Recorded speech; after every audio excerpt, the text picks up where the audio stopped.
Echoes of the Cold War. There is growing anger in Europe over allegations of bugging of EU offices by the United States, and Washington is being forced to provide answers. But why would the US spy on its closest partners? And can the damage be repaired? This is Inside Story.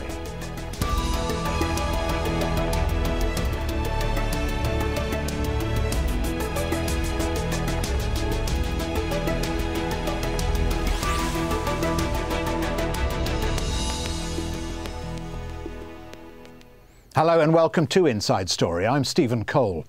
It reads like something from a Cold War spy novel. The US is accused of snooping on Europe, Germany in particular. This time bugging EU offices and intercepting phone calls and emails. The latest accusations were revealed to Der Spiegel magazine by US National Security Agency whistleblower Edward Snowden. According to the German-based magazine, a report from September 2010 says explicitly named the Europeans as a, quote, location target. It listed 38 embassies, including the French, Italian and Greek, as well as a number of other US allies. And other documents seen by Der Spiegel also show monitoring of the EU delegation at the United Nations. And this is how the US National Security Agency reportedly spied on Europe. The EU's diplomatic offices in Washington, D.C. and New York were targeted first using special antennae. The NSA allegedly accessed computer networks so they could see emails and internal documents. They also bugged telephones so they could listen into calls. The same thing happened at EU headquarters in Brussels, possibly giving them access to the phone calls of top officials. But security experts there noticed something suspicious, so they tracked the origin of the phone tapping. Turns out the NSA was operating out of the NATO headquarters in another suburb of Brussels. For many Europeans, particularly in the East, the latest revelations have something of the Cold War about them. This from Richard Martin. It all brings back memories of when spying in Europe was a deadly business, and it was at its deadliest in Berlin, which as recently as 1989 was split in two. Before the wall came down, trust between the East Germans and the West was non-existent. The chill of the Cold War hung over continental Europe. Checkpoint Charlie was the border post in Berlin where both sides kept a strict eye on who and what went through. Code words like Dropmire, bugs planted on cryptofacts in embassies, it could all come from the pages of a James Bond novel. In fact, it's a 21st century spying game, and politicians with long memories will wonder how the wall of mistrust, which they thought had fallen with the Berlin Wall nearly 23 years ago, was mysteriously built back up. Richard Martin, Inside Story.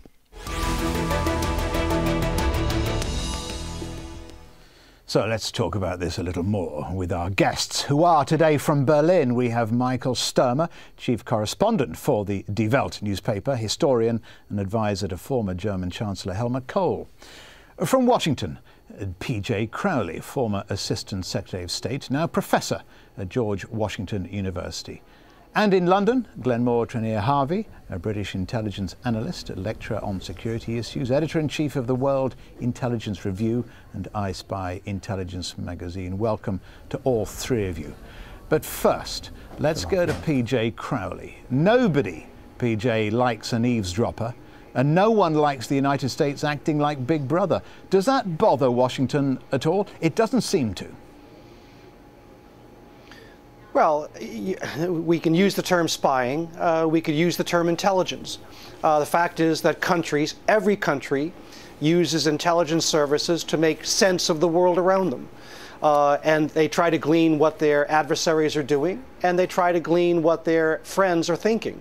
And it is this knowledge of the world that allows policy and diplomacy to move forward. I'm sitting in Washington, D.C., and I dare say there are probably scores of intelligence services operating in the streets behind me. In the European Union, you now have 28 members, and I strongly suspect that there are 28 or more intelligence services trying to make sense of what each member of the EU are thinking, and at the end of the day, how policies will advance. It's what ultimately countries do. Mr. Trenear-Harvey, the US Secretary of State John Kerry responded to the allegations, saying its activities were not unusual in international relations, which is what PJ is saying. He said every country undertakes activities to protect its national security. Is that what this is all about, national security? Absolutely. I mean, the whole thing, the reaction, especially the European reaction, is knee-jerk. It's directed at the home voters. As Michael Hayden, who had been both the head of the National Security Agency before going on to the Director of Central Intelligence, said only yesterday, he said, first of all, the United States conducts espionage. Big deal. He then went on to say, before the Europeans start to rent their garments in shreds and moan about it, just look around you and see what their own governments are doing. It is something that a government has to do to acquire the information that enables that government, first and foremost, to protect its citizens. Well, let's go to Michael Stuermer in Berlin. Michael, if there is little sign of anger in America and it's the complete reverse in Europe, some, especially in the EU, are furious the US has and is bugging EU embassies and targeting its allies. Is Europe right to be angry, or should they just accept it? People should be more businesslike. Too many in this country and in the rest of the world have fallen victim to the fairy tale of the end of history and love between nations and people. Now, here in Berlin and around, the excitement is mainly among the media. It's much less conspicuous among the politicians, who have a more clearer idea of what intelligence is all about, and that it is the second oldest profession. And that hasn't stopped. It has shifted in direction and emphasis from military to economic and financial and technical. But it hasn't stopped. Now, in my opinion, we should be a little careful in evaluating what came out of Der Spiegel and Mr. Snowden. I would like to have a second opinion and second confirmation before I get overexcited. And even so, after a while, this whole affair will land where the Echelon revelations more than 10 years ago landed, namely in the archives, and the wind will blow over, the whole affair will blow over, and the intelligence services will cooperate as they have done before. They will do so in the future. The European intelligence services on the whole... You're playing it down. Luxembourg Foreign Minister Jean Asselborn says the US is out of control. He says the US would do better to monitor its intelligence services instead of monitoring his allies. So he is angry. Well, there's some truth in this, of course. In my opinion, or my interpretation, is there is a bureaucracy, an intelligence bureaucracy that has gone crazy and is out of control, because certain things you better don't do, and if you do it so clandestinely that you're not caught red-handed. And this has it's miserable management on the side of control of the NSA and possibly the CIA as well. Glenmore, US intelligence services are spying on the European Union. You say, well, of course they are. Everybody's spying on each other. But what they're talking about, enlisting 38 embassies and missions, they're looking at them as targets, not as friends. Is that the right way of building relationships with Europe? Well, that's simply the terminology that one uses. Absolutely, totally agree with that. And if you look at the reaction, the European reaction, you just mentioned the Luxembourg foreign minister, and there's also Herr Schulz, the head of the European Parliament. These people really are so out of touch with the realities of the intelligence world. Even Catherine Ashton, the so-called top foreign policy official within the European Union, who, when she had her doppelganger foreign ministry, set up something called CITSEN, which was to be the European Intelligence Agency. Well, if she didn't get from her officials what the United States, the United Kingdom and others were doing, heaven's sakes, you know, they are rushing around Chicken Little, the sky's going to fall in. Michael beforehand mentioned echelon back 10 years ago, almost completely forgotten. And if it comes down to, you know, with this Perdito, the particular program for the United States to bug the European mission to the United Nations, I simply remind you that Claire Short, a British minister back in 2004, announced that British intelligence had been bugging the offices of Kofi Annan. And the British government reacted with incredulity simply because they've been found out. I mean, the whole thing is like the magic circle. Magicians don't want their secrets to be discovered. We like to keep it under wraps. PJ Crowley, is that right? Is that how Washington sees it? I appreciate Michael's point that intelligence happens, and it's always uncomfortable when details of how intelligence operates is revealed. We enjoy the taste of sausage. We're not particularly enamored with the process by which it is produced.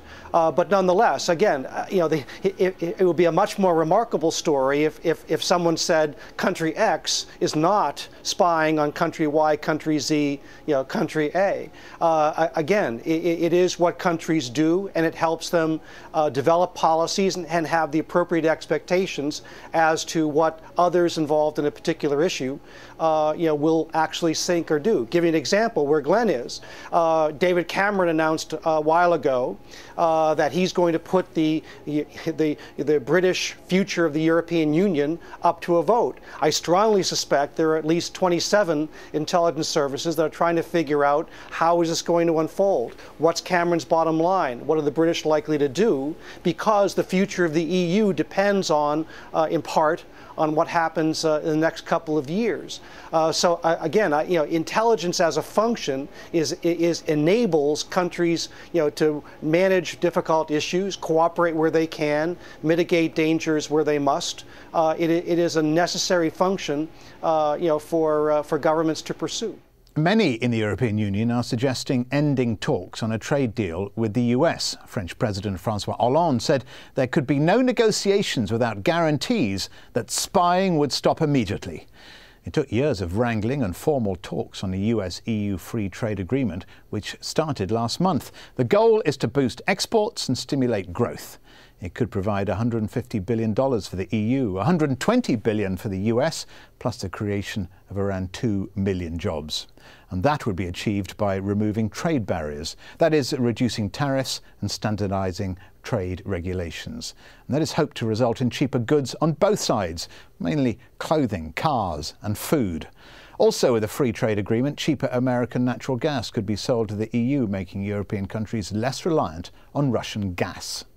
Michael Stuermer, what is the purpose of so much bugging and monitoring? Is there an economic angle to this? There's certainly an economic angle to that. As I said, in the good old days of the Cold War, it was mainly, but not exclusively, military stuff and political stuff. You wanted to know what the Kremlin thinks and where the tank divisions stand. Now you want to know other things about gas, for instance, strategic minerals, raw materials of all kind, what kind of supply security. And of course, the name of the game is always information dominance. You want to be ahead of things, ahead of other governments, ahead of your friends. Spying is a widely shared activity, not only in public life but also in private life. So I cannot get so much excited, but it's part of political life and part of real life. The three of you aren't getting excited because you're espionage experts. Should we call you all that? But the politicians are climbing out of their chairs, aren't they? One report, especially a German politician, talking about the US using Cold War methods against its allies. Is that an exaggeration, Michael, overreaction, or accurate? It is of course an exaggeration, because the United States is not threatening us with tanks or nuclear weapons. The worst the United States can do is make negotiations over the free trade zone a little more difficult, and they may have insights which otherwise they wouldn't have. But I think this goes completely over the top. It's completely misleading. Don't forget that we have elections in 3 months' time, and everybody is very excited and thinks this decides the fate of the world, or at least of his own job. And then, if you look more closely, the President of the European Parliament is not precisely the most experienced old hand in intelligence matters, or even in government matters. He is a parliamentarian. He comes from a small town background, and of course wants to be president of the European Union before long, as a successor to Barroso. So he has to make maximum use of these news, and for him it's bad news and good news at the same time. All right, for you it's political capital. PJ Crowley, fundamentally, is this an issue of trust? Trust by people, trust in their governments and how those governments and the people who are running the governments are acting. I mean, you resigned on an issue of integrity. You resigned because of the way a whistleblower, Bradley Manning, was treated. So is there a trust issue here? I don't think trust is the right word. I think that it's a matter of interpretation. You know, give you an example. In a diplomatic exchange, say the United States asks a country for support, and that country says yes at the diplomatic table. Now, depending on your culture, yes can mean yes, yes can mean maybe, or if you're in a culture that avoids, political confrontation, a yes can be a no. And then you've got to go through, various means, try to figure out, you got a yes, but what does it mean? Or in the context of an upcoming, trade negotiation that is in the interest of all parties, but how can you get from the start of the negotiation to the finish? And for the United States, you're dealing with an entity that has 28 separate opinions. So on an issue-by-issue basis, as Michael was explaining, what does Germany think, or what will Germany try to protect? How does that compare with what Britain thinks, France, Italy, Poland, and so forth? It is about trying to understand, what's behind a particular, political posture at a particular time. You might publicly say, okay, we're not going to compromise on this, but if privately there's some flexibility, again, this is an understanding that enables politicians to come together and ultimately get things done which are in the mutual benefit of their respective populations.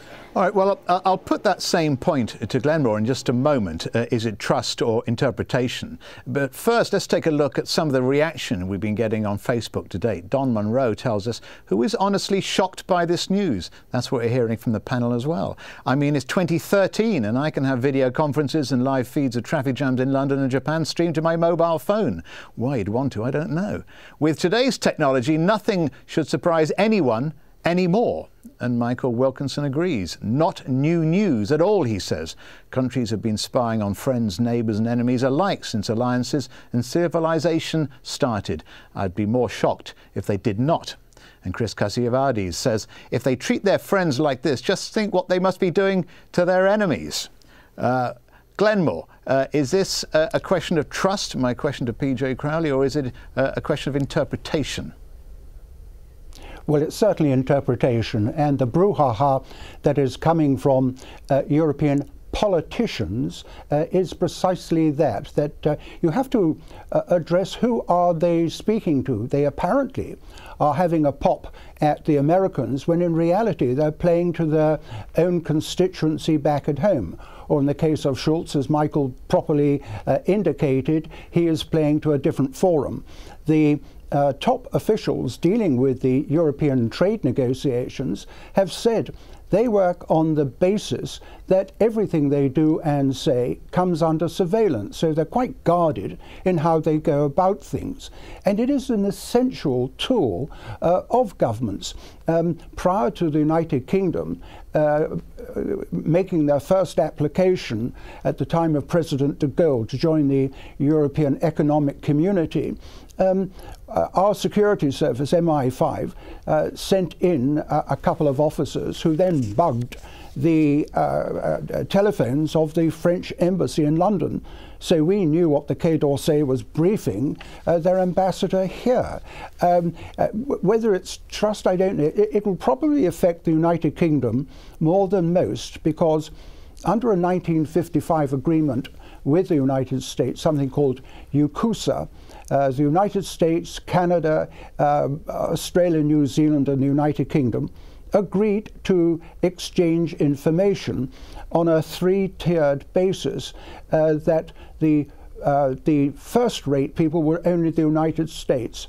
The other four in that arrangement were second-raters, and anyone else were known as third-raters. So it wasn't in any way a denigration of Germany to call them that. Of course, although Germany hasn't had a good intelligence service since Marcus Wolf closed his down just before reunification. PJ Crowley, sort of the response by people who work in MI5 is a person with nothing to hide has nothing to fear.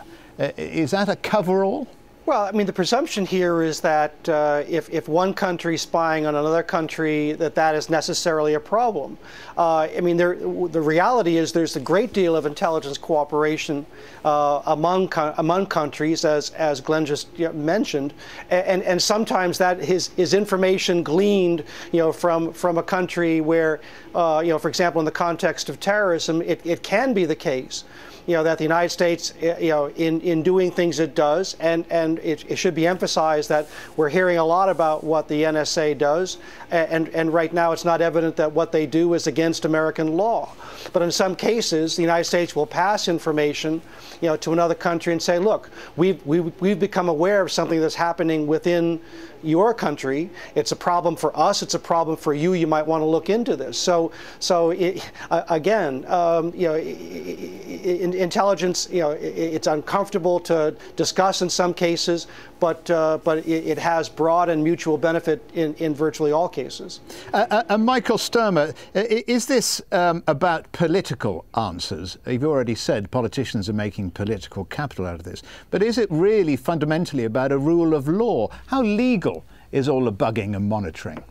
I think it's basically in an extra legal space, in a space by itself. But I would warn all of us against overestimating what you find in secret files.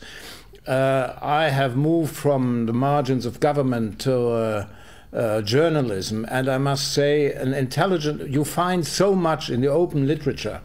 If you count 2 and 2 together, then you get a lot of information which helps you to understand why countries react. There's an open secret that the French in those trade negotiations want to preserve their film industry. It's an open secret that the Germans will be very particular about genetically modified food, etc., etc.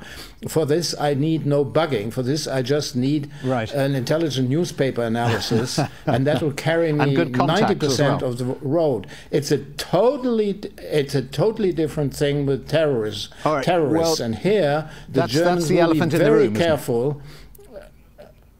That's absolutely. We know that one of the major projects by terrorists were not discovered by the BND, the German intelligence service, but we got a tip, a very valuable tip from the American side. Now, if I were the chief of the BND, I would immediately ask the Chancellor for a meeting and tell the Chancellor, please, let's play down the damage and the excitement, leave it to the public media. We're running out of time, but I want a very quick response from PJ Crowley. With so many spies spying on spies, and us and you and them and everybody, are there any secrets left? I second what Michael just said. In many cases, what you're trying to do, with an operation is just to reaffirm and reaffirm again that your understanding of a current situation is still correct. Enough. Okay, and the same question. So that's very important. That's a very good answer, PJ. And Glenmore, the same to you. Very brief. Well, of course, there are many secrets, and long may they remain so. That's the whole point. I'm not going to go on this programme and give you a secret. OK, fair enough. Thank you to all three of you, especially Michael Stuermer, PJ Crowley and Glenmore, Trenear-Harvey. And thank you very much for joining us on this edition of Inside Story. If you want to send us your feedback, just email your thoughts to us at insidestory@aljazeera.net.